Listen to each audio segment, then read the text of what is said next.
appreciate sekali dengan kedatangan Pak Jokowi ya ke Formula E, karena dengan kedatangannya itu menegaskan bahwa segala sesuatu yang atas nama bangsa diperlukan kebersamaan, keberpihakan untuk sama-sama bertanggung jawab atas segala event yang akan kita lakukan.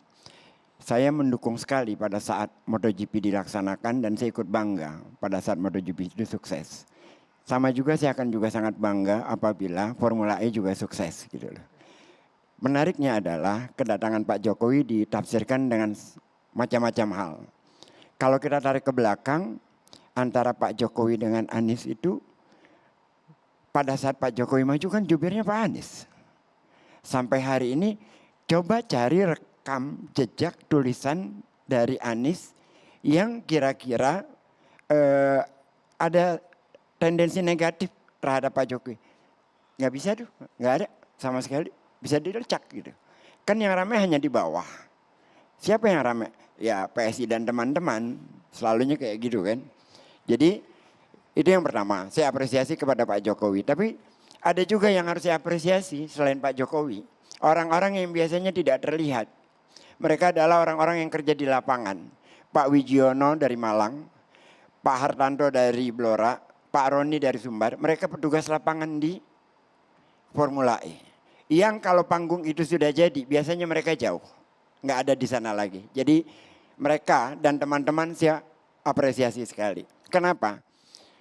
Formula E dikerjakan oleh anak bangsa dan mendapatkan rekor pembangunan Formula E tercepat di dunia. Itu satu. Yang kedua, JIS dibangun oleh 3.000 anak bangsa, mendapatkan rekor pengangkatan rangka atap sedunia. Dan 3.000 orang itu adalah seluruhnya anak bangsa. Jadi apa yang dilakukan oleh Jakarta ini luar biasa. Kemarin kita punya event International Youth Championship Barca yang menang di bulan Ramadan. Itu berjalan dengan sukses. Sebelumnya ada MotoGP, dikit lagi ada Formula E. Dan bulan Juli akan ada kejutan lagi dari Jakarta, bukan saya yang akan sebutkan tapi nanti Jakpro ya. Bulan Juli akan ada kejutan lainnya lagi. Berbagai program Anies itu berjalan dengan sukses. PSI tetap dengan kemarahannya. Saya kasih contoh satu tentang dananya katanya. Yeah. Kalau ngomong pakai data aja bos. Ini teman-teman, nota kesepahaman antara Pemprov dengan DPRD ditandatangani 17 Agustus tentang apa? Komitmen fee Formula E. Ini siapa yang pernah tangan di sini? Ada namanya nih. Angkanya bang, dianggap tadi kan menghambur-hamburkan uang rakyat. Angkanya dari 1,2 triliun turun menjadi 560 miliar untuk 3 tahun. Untuk 3 tahun. Tapi kan situasinya pandemi Agustus sebelum tanggal 20, sebelum paripurna. Udah ada penetapannya sama-sama. Silakan Anda membacakan atau saya bacakan. Jadi kalau data kan lebih enak. Yang kedua, tentang membawa isu agama tadi. Ketika menjelang Natal, di Jakarta itu ada Christmas Carol. Saya terlibat sebagai orang yang ikut membantu acara itu. Luar biasa sekali. Di 7 titik lokasi Jakarta. Di tengah suasana itu, di tengah suasana kehangatan itu, apa yang dilakukan PSI? Giring pidato. Anies membohong. Di tengah suasana semacam itu. Satu. Yang kedua, di tengah kita sedang menikmati pertandingan bola kemarin. Grace pidato. Anies terkesan dilibatkan seolah-olah pemukulan terhadap Ade Armando ada tangan Anies di sana. Itu tuduhannya Grace secara tidak langsung. Yang sekarang Pak Jokowi datang ke Formula E. Apa yang dikatakan PSI barusan menarik lagi ke persoalan-persoalan lama 2017. Nggak habis-habis. Ginilah, saya sederhana aja. Kalau kesal tempat ngegiring kambingnya itu hilang, ntar gue sediain di tempat yang lain nih. Gue siapin lagi. Kalau di Ancol kan udah jadi Formula E kan, tadinya kan dibilang nggak mungkin. Nanti saya siapin lagi tempat menggiring kambing. Jangan khawatir itu. Banyak lahan kosong di Jakarta. Yang ketiga tentang lem Aibon, diulang lagi ke sana. Tanggal 19 September sebelum dibicarakan, Anies sudah pidato panjang. Dia marah terhadap anggaran yang sifatnya gelondongan. Yang sekarang dirubah sama dia dan itu berhasil. Tapi tidak pernah diapresiasi oleh PSI. Tidak pernah. Dan tidak pernah juga dikritik kalau tadi katanya dana rakyat. 6,5 triliun itu habis untuk LRT. Biaya per bulannya 12 miliar. Yang masuknya cuma 500 juta. Kemana suara PSI? Kemana suara PSI terhadap pemborosan uang rakyat itu? Itu terjadi kok. Tapi JIS jadi, Formula E jadi. Yang kata Anda tidak jadi.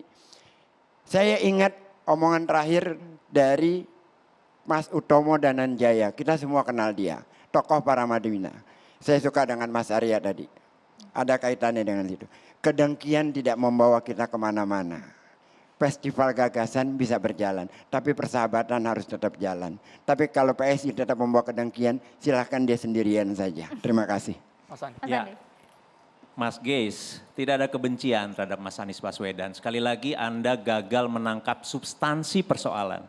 Dalam politik, debat, kritik itu biasa, harus terbiasa. Namanya dipilih, itu bagian dari tugas atau resiko menjadi seorang pejabat publik. Dikritik oleh masyarakat, dikritik oleh kekuatan politik lain. Nggak ada yang aneh. Kalau Anda menyebut bahwa kami benci dan tidak pernah mengapresiasi, Anda salah besar.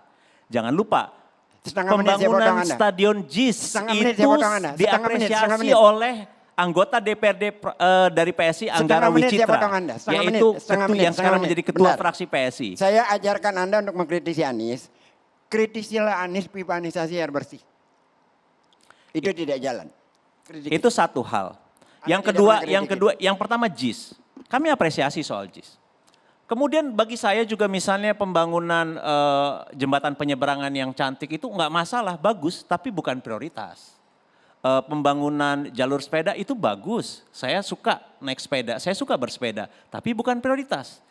Yang paling prioritas adalah bagaimana mengatasi kemacetan Jakarta. Apa yang dilakukan oleh Gubernur Anies Baswedan? Mengatasi polusi yang semakin memburuk, mengatasi pelayanan publik. Jangan lupa, PSI sedang tidak menjalankan politik gimmick. Sekali lagi yang kami jalankan adalah politik substantif. Jadi kalau ada pemimpin, ini politik substantif itu adalah politik anggaran. Jadi kalau ada seorang pemimpin yang ketika berkampanye, bahwa kelak kalau dia terpilih maka maju kotanya bahagia warganya. Maka yang harus kita ukur adalah apakah janji itu ia realisasikan dalam bentuk anggaran. Apakah uang rakyat Jakarta dipakai sebaik-baiknya untuk kemajuan kota. Apakah penyelenggaraan balap mobil Formula E adalah indikator kemajuan rakyat Jakarta? Oke.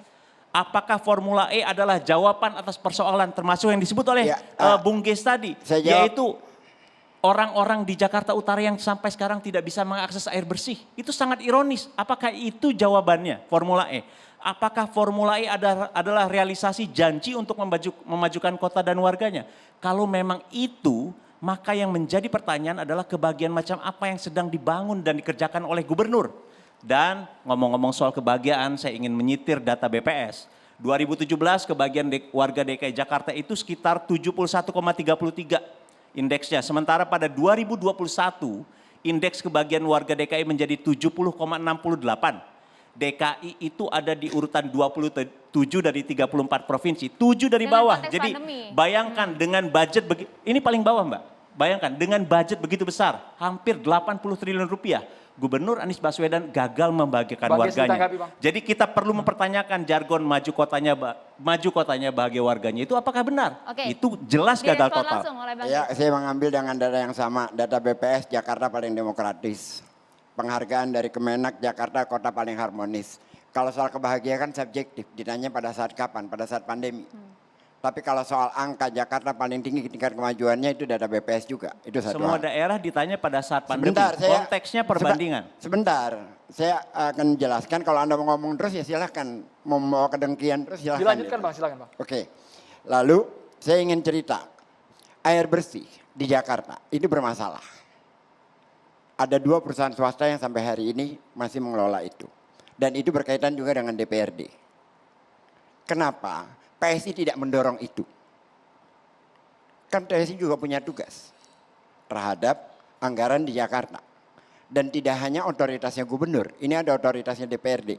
Ketika Anda ribut tentang uang rakyat dikemanakan, Anda tidak ribut ketika kenaikan gaji DPRD. Anda tidak bermasalahkan. Tapi untuk Formula E Anda ributkan gitu. Kerja DPRD selama ini hasilnya apa? Itu kan juga perlu dipertanyakan. Yang saya ingin cerita sedikit tentang air bersih. Di Pulau Seribu, dari 25.000 menjadi 1.300 rupiah. Sama dengan daratan Jakarta. Tentang air bersih. Itu selesai oleh Anies. Anda punya apresiasi? Tidak. Yang tentang, kembali lagi ke soal yang pertama tadi. Saya masih sangat kecewa tentang Natal. Jangan dilakukan lagi. Anies itu sudah membawa kita kepada suasana yang sangat harmonis. 3 tahun berturut-turut dilakukan gitu. Dan masih saja diteriakan tentang segmentasi. Perbedaan di dalam pilihan yang selalu dikaitkan dengan narasi-narasi tentang identitas. Yang tidak punya fakta. Kalau ada fakta silahkan, yang ada cuma persepsi. Fakta maksud saya dalam kaitan dengan Anies ya. Tidak pernah ada faktanya. Bahkan Anies mengirim surat terbuka untuk menghentikan itu semua. Tapi kembali lagi setiap bicara dengan PSI itu terus diulang-ulang. Ini mau kemana Tapi kita kayak sebenarnya? PSI tadi mengklaim ini substansial. Lihat secara utuh seperti itu. Substansialnya dia itu dia ngarang sendiri dan mengkritisi karangannya dia sendiri. Itu tidak substansial. Yang substansial soal angka. Ini di DPRD ada. Saya bawa datanya, ini jelas gitu. Oke, Mas Hendy Satrio nampaknya mau